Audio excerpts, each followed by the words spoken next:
Hey everyone, this is Nick from Mecha Warehouse, and today we're back with weekly update number 55. And let's just jump right into it, week in review. So first off, on Tuesday we posted the repaired contest entries. I'm not going to talk about that at length today because there's a whole video about that. But public voting is going on, so if you want to vote for your favorite entries, you have until basically midnight tonight, the day this video airs, to vote and influence the bracketing of the entries. So jump on over there, vote for one or more of your favorites, and yeah. So anyway, moving on to everything else though. Secret Santa. Our Secret Santa went live, was it Monday, I think? And what the hell was I thinking?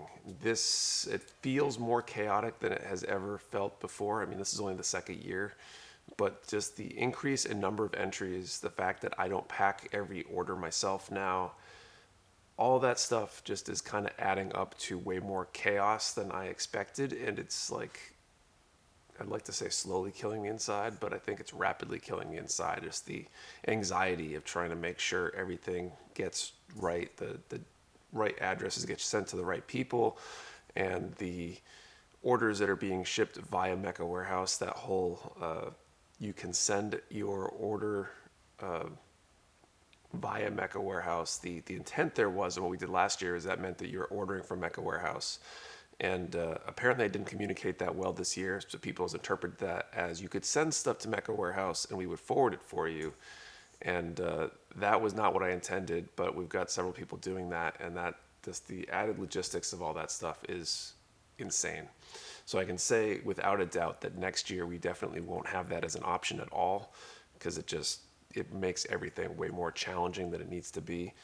And I can't imagine if there were any more than we have now, I would really be in trouble. It's kind of in some ways gumming up the works for everything else. I have to look at every single order now and be aware and careful that it's not a Secret Santa order before we send it and stuff like that. And it's causing some headaches. So I'll have to reevaluate how we do that next year. And yeah, what was I thinking? Number 2 this week. Warehouse upgrades. I mentioned them last week that they were coming, but we added a new bin rack. In fact, you can probably see it in the back over here with the blue and green bins. That's got our Splash and Vallejo paint now. Freed up a lot of shelf space on the other side where that stuff was at, which is awesome, and really looking forward to being able to save space like that and maybe do it again for some other paint lines and get those off the shelf as well, and just try to optimize space as much as we can as we're dealing with space issues as we grow, get more inventory, all that kind of stuff. We also added a cardboard rack by the packing station that simplifies storing of boxes, or really it's not even storing, it's the boxes to be accessed for packing for all those sizes other than the common ones that are right on the packing desk itself. And I think that neatens up and simplifies grabbing a box of a particular size, which is nice as well. And we also added a second low stock cart, which you can also see back here. It's mostly empty, but we'll gradually be filling that over the coming weeks as needed to make room on the shelves for a lot of the inventory that will be coming in. I expect to receive a ton of stuff over the coming months, and that's going to be helpful. So yeah, that's been cool stuff. We've also, this week kind of marks our start to try to push some of the ordering for things that we order regularly, mostly paints, some supplies and tools and things that generally are in stock at our suppliers on an ongoing basis and aren't like kits that get reprinted every few years and things like that, over to Kate, and trying to get her to take that off of my plate so we can be more consistent with it and give me time to look at things like adding new product lines and dealing with just the management of the warehouse and all that kind of stuff. In that same vein, Patrick, our new customer experience specialist, as we're calling the position, starts on Monday. It's a week later than we had initially planned, but considering everything, and the whole moving to New Hampshire thing, I think it's gone, as well as can be expected. We kind of knew that a delay would be possible.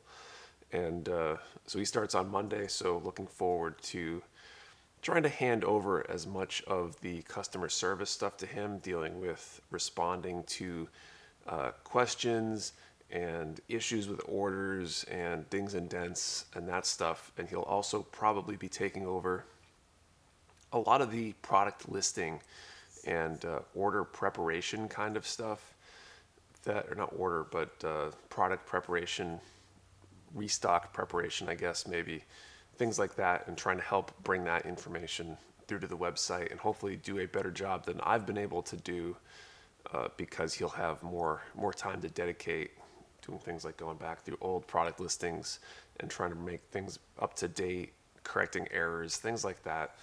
And I'm really looking forward to having the help, because if you've been watching these, you know that I really need it. I feel like it's the one thing I say almost every day in here to somebody, if not everybody at some point, is that I need help. I definitely need help. And this will be one step to making that better for me. So that's basically weekend review this week. Let's move on to pre-orders. We added 5 new pre-orders this week.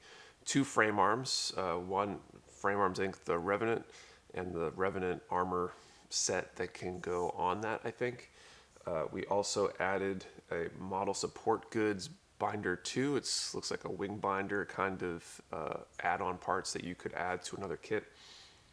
And then finally, I think the most exciting of the pre-orders, we've got 2 kits from Trumpeter. Apparently Trumpeter is getting into Mecha now. They are Transformers kits. There's a Bumblebee. It looks like kind of like the Bumblebee from the movie, and Blitzwing, I think, is the other one that they're getting to.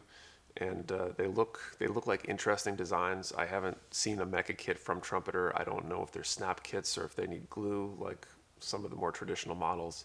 But it'll be interesting to see these kits from a relative newcomer to these kinds of models. But they've also been on the model scene for a while. So interesting stuff. We will put those up earlier in the week. Definitely check them out. And just in general, if you're ever looking for pre-orders, we're trying to get into a rhythm of posting pre-orders on Tuesday.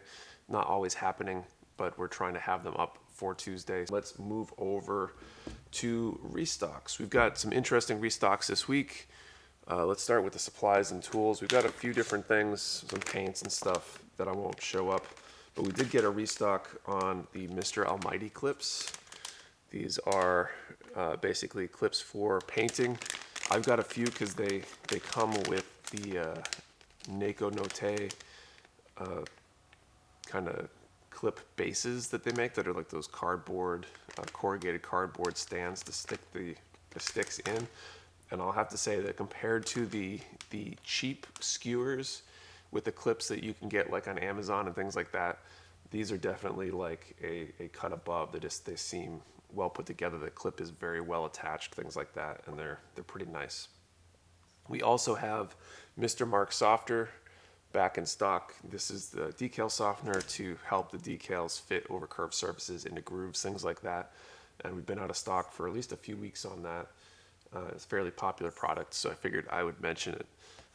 We have some other kits and stuff in this week. Seal Nova Black. This is a new release. We got those in finally. Same as the other Seal Novas if you've got one or looked at them. RG Unicorn restocks this week. We had it last week, and we'll have more again today. We also got a bunch of Digimon kits. War Greymon. These are the figurized standard amplified, so they're that more mecha kind of influenced design compared to the original design from the series. We also have Metal Garurumon and Black War Greymon. I don't know anything about Digimon, but they've been popular kits in the past. So if you're into Digimon, might be worth taking a look at. We've got 2 other new kits this week. Flame Toys, we've got Rodimus. We don't have very many of these. It was a really old order. I feel like that's well overdue to come in at this point, I think. I could be wrong. Maybe my understanding of the dates were wrong, but we got, a handful. So if you want one of those, I would jump on it super fast. Another one that we only have a few of is the high grade Getter Arc, brand new kit. Didn't get very many. I have no idea how well it will do. We sold a couple pre-orders. I don't expect them to be around for long because, again, I only got a few in. The big one this week is the PG Unleashed. We've only got, I believe we received 14. One was damaged, so we've got 13 of them up. These also I don't expect to last super long. Whenever we've gotten these small PG Unleashed restocks, they've disappeared, usually within the day, maybe faster, and it's been a little while. People have been asking about PGs in general and the PG Unleashed, so I expect them to disappear pretty fast. And I think our price is probably one of the better prices on the market right now. We're not marking them up especially high or anything like that. We're actually below MSRP, I think. So grab one quick if you want one because they won't last. And that's basically it for restocks this week. So let's move on to Q&A. So Q&A is the part of the video where I answer questions from you, the viewer. If you have a question about Mecha Warehouse, myself, Gunpla, whatever business, feel free to ask the question below in the comments, and I'll be happy to try to answer it next week. So first one is from Gming DL. Hi Nick, glad to see you're continuing to grow your business. Good luck to Patrick in his new role. As for a question, what's your favorite kit design that you've discovered from stock solicitations? Something that you weren't familiar with beforehand, but that you grew to really like once you found out what it was and looked more into it. This is a great question. I feel like there are so many things that, they come in, and especially when I was doing things in the attic, I'd receive the kit and then I would unpack some and I would just be pulling and checking over the box for the 20 of them we got in or whatever the quantity was. And so you end up looking at that box a lot, and so things will catch your eye. You'll see things on the side of the box. You'll see the artwork. You'll see the different posed pictures on the side, things like that, and it really kind of potentially gets you interested if you weren't already interested. There's definitely been a few kits where it's like, oh, I've got absolutely no interest in that.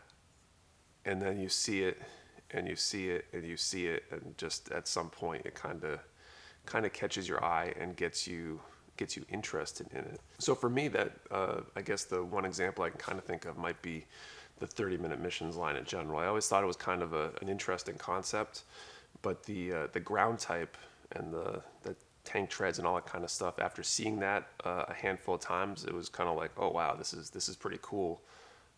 I think I need one. I ended up building one. And I think the other really good example might be Gundam the Origins. There's I'm thinking of several examples now. Gundam the Origins, the gun tank origin type or prototype, whatever it's called. That's a really cool kind of design, and I had no interest in it until I saw the box and pulled those out of an order in the attic. The other one that I wasn't really interested in until I saw the box and pulled a few out of the box and stuff was the Helmwig Rheincar. I don't know if I'm pronouncing that right, from Iron Blooded Orphans. It's kind of an interesting, almost like knight-like design. It's pretty cool, and otherwise didn't know that I needed it. Back to questions. So the next one is from MdubG. Hopefully my future 15 count Leo order won't get canceled. LOL. My question, if you don't mind, how many confirmed orders have you sent out versus total orders, including cancels, have you had since starting Mecha Warehouse? So I don't know how many are canceled and like special circumstances, like orders that were because of fixing a mistake or a damaged order or something, but our order count is now at I think 17,700 something, I want to say, order number anyway. The order started at 1,000 and we have never changed or reset that starting point. So as far as I'm aware, that's valid. So subtract 1,000, that's how many orders we have, and you can just see that based on whatever your order number is, how far we were at that point. Okay, next one. Crazy Rabbit says, I think you have mentioned it before, but when you do pre-orders, such as the MG Virtue, do you allocate all your stock you're getting to pre-orders, or do you do a percentage to pre-order and the other percentage to have in stock when you receive it? This is an excellent question. So generally speaking, our MO has been to do about 50% as pre-orders and 50% to have in stock. That gives us some buffer. If some get damaged in shipping, they will come out of the in-stock allocation, and that way we can always fulfill those pre-orders, which I think is important. The only exception has been, I think there's been maybe 2 or 3 cases so far where we have instead allocated all to pre-orders, and we've done those pre-orders as a lottery on the Discord. And the two notable examples that come to mind are the HG Nightingale, where we were allocated 12 instead of the several hundred we wanted or something, and the MG Eclipse, where we got allocated, I think, 36 initially, and we've got a few more coming from a secondary supplier. In both of those cases, those numbers we knew would be, blown out super fast and just not fair to everybody.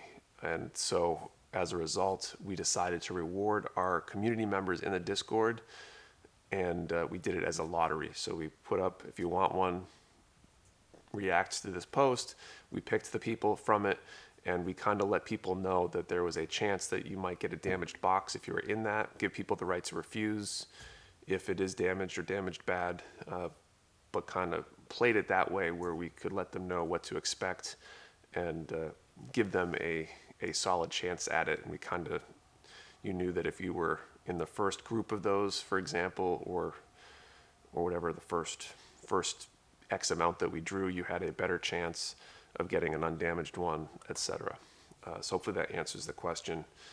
Generally speaking, and hopefully going forward, almost all of our pre-orders will be 50-50 like we've been doing. TopNoid232 asks, I have a question. Do you ship items with a pre-order in the cart at the same time or different shipments? Great question. I get this all the time. Somebody sends me a DM or an email or whatever and says, hey, what's going on with this? And so when your order contains a pre-order and non-pre-order item, the order will ship when all the pre-orders come in. You're paying one set of shipping, and to split that into 2 shipments, we would have to charge you a whole lot more shipping. Maybe we should do that by default somehow. Maybe we shouldn't allow people to combine pre-orders and non-pre-order items, because it would certainly save a lot of headaches for me. But in essence, that is how that works. I think that is all we have for questions this week. So like I said before, if you have a question about Mecha Warehouse, myself, Gunpla, business, whatever it may be, post it down in the comments below, and I'll do my best to answer the question next week. So thank you for watching. See you next week.